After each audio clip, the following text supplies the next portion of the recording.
The Torah says that Hashem has a hand, but isn't this just a metaphor? The Torah also says that Hashem loves us, but how can he have an imperfect human emotion?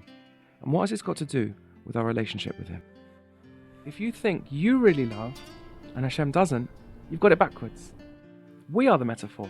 Even we have an essence. This is not the difference between us. He is a someone, not a something. In this video series, my goal is to release your mind and soul to be able to freely think about Hashem in the way the Torah talks about him.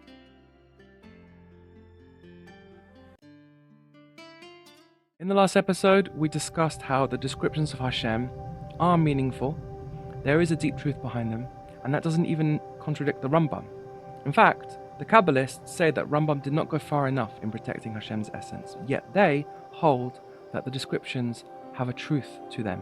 And we showed even the Rambam calls them actions. Now, we're going to discuss in this episode what actions are and what essence is, what the difference is between them, and what is the connection between them, and how understanding this in both ourselves and with regards to Hashem will unlock everything. As you can see, we're getting higher now, so let's pause and catch up on everything we are discussing, because it can get quite confusing. Let's lay it out in the same way that the Rambam does, and we'll avoid ourselves getting lost in all the philosophy. So the Rambam splits it up like this. 1. Hashem himself is one, and he calls Hashem himself a pure essence. And it is that essence that the theological statements of perfection, unity, and unchangeability apply. 2.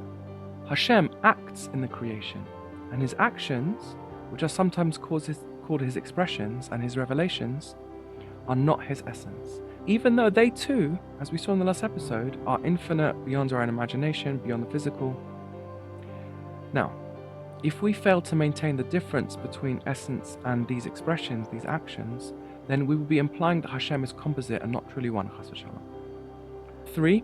Understanding both the difference and the connection between his essence and his expressions, and likewise understanding the difference between him and us, i.e. between his expressions and our expressions, is the key to understanding everything, the key to unlocking the entire discussion.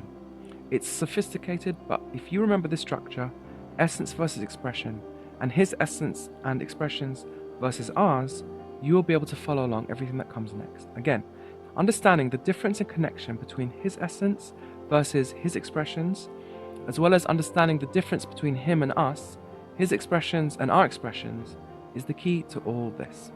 So, back to the Tzedek.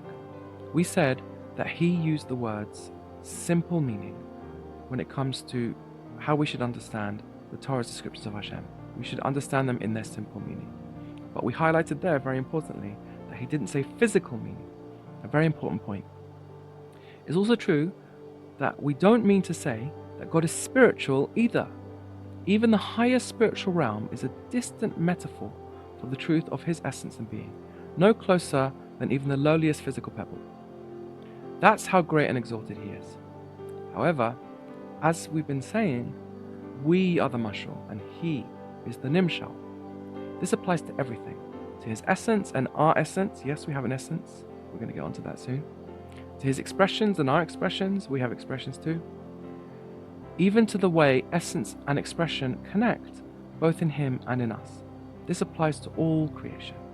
So now, let's take a moment to understand what Mashal and Nimshal is. Because like we said, we are the Mashal in terms of our essence and our expressions, and he is the Nimshal of both of those. His essence is the Nimshal of our essence, and his expressions are the Nimshal of our expressions.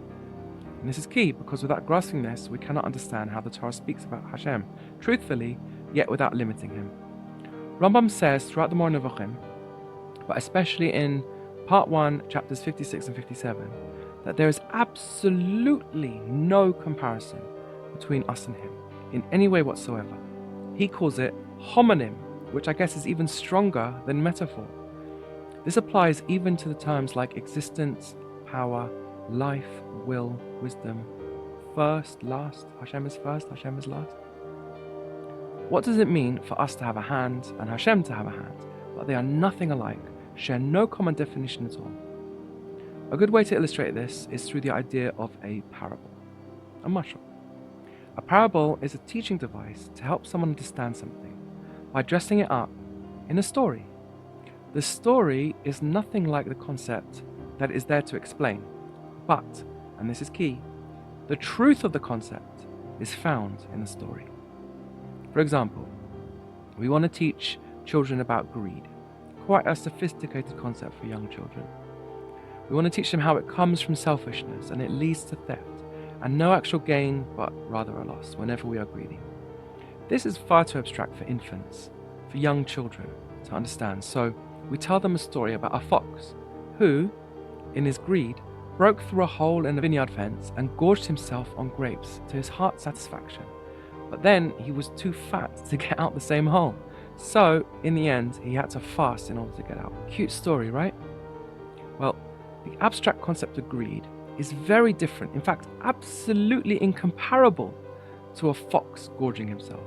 So different that if the child was to go home and tell his mother, "Today we learn about foxes in school," the parent would likely call the teacher and complain, saying, "You're not teaching my kid what you're supposed to teach. You're supposed to be teaching about morality, not foxes."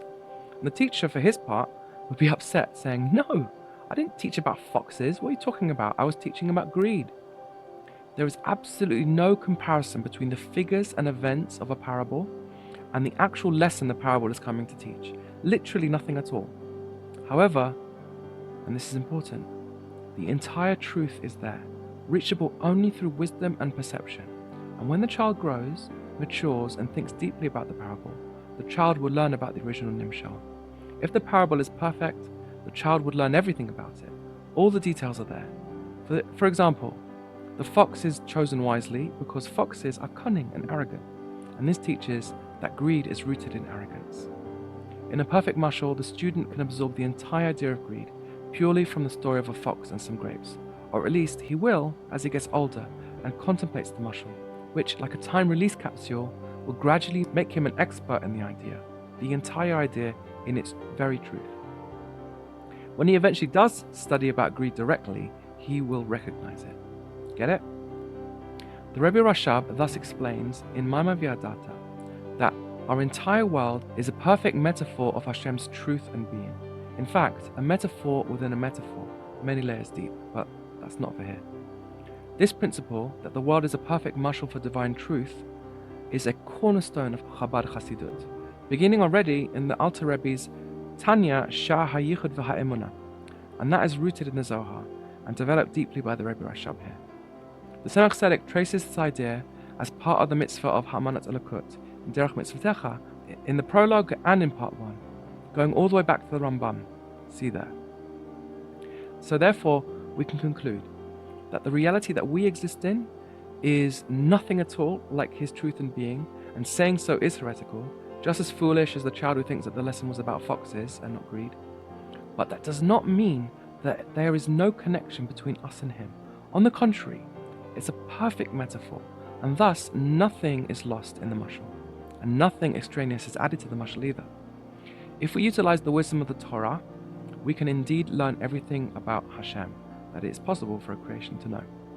The issue of thinking about him in our terms is that we are the mashal, so we should instead be striving to see through the mashal. Because it is a perfect mashal, it is ultimately true and not a necessary fiction as some people have mistakenly come to conclude. Now, with all this, we can understand the strong statements such as that Hashem is ineffable, there is no comparison whatsoever to anything with him, and anything that can enter our mind is just pure imagination on our part, and thus the descriptions of the Hashem in the Torah are anthropomorphic. Indeed, he is ineffable, but the correct understanding is not that the Torah is being anthropomorphic, but if you're listening carefully, you realize that he created us to be theomorphic, right? Meaning, we are the metaphor. Thus, returning to the Tzedek statement, when the Torah describes Hashem, we are meant to take it in its simple meaning, not in the sense of literal physicality, chas v'shalom, but in the sense that the statement is truly true. These descriptions, his hand, his will, his love, are more true than our human expressions of the same terms. Ours are the metaphor, his are the reality. Amitat mitziut Hashem. That is why we cannot picture them, not because they are false, but because they are so utterly true and exalted that they are ineffable, beyond mental representation. That's the real meaning of kiviyachal, so to speak. It's not a disclaimer, it's a reverent pause. It signals, what I'm saying is absolutely true, but I have no words to express it adequately. As if it were possible to say such a thing. Because it's not possible to say what is truly true. It's beyond words. As the Rabbi says, and so it is with love, so to speak, kaviyachal. There is no stronger expression. So we say kaviyachal as if to say, this is the entire love of the Almighty for the Jewish people. But in truth, it is even stronger, utterly beyond all comparison. In other words, we must never say Hashem doesn't really love you. That's not a pious statement. It is a tragic misunderstanding. Instead, we must say, Hashem's love for you is so infinite, so perfect, so true, that you cannot even fathom it. That doesn't make the relationship less real, it makes it infinitely more real. And this is the truth. Our view indeed necessitates us in looking at ourselves as theomorphic in order to avoid violating our beliefs in Hashem's oneness and perfection, while still being able to climb the ladder cautiously towards Him. So in the next episode, let's get deeply into the actual difference between essence and expression, because we're going to have to cover that, and then we'll be able to show a similarity between us and Hashem, one that unlocks everything. And this similarity between Him and us is everything we need to unlock the notion that just like His emotions are not Him, which is true and important, it's the same with us. We are not our emotions, and thus saying that Hashem doesn't have emotions does not mean He doesn't feel for us. Stay tuned.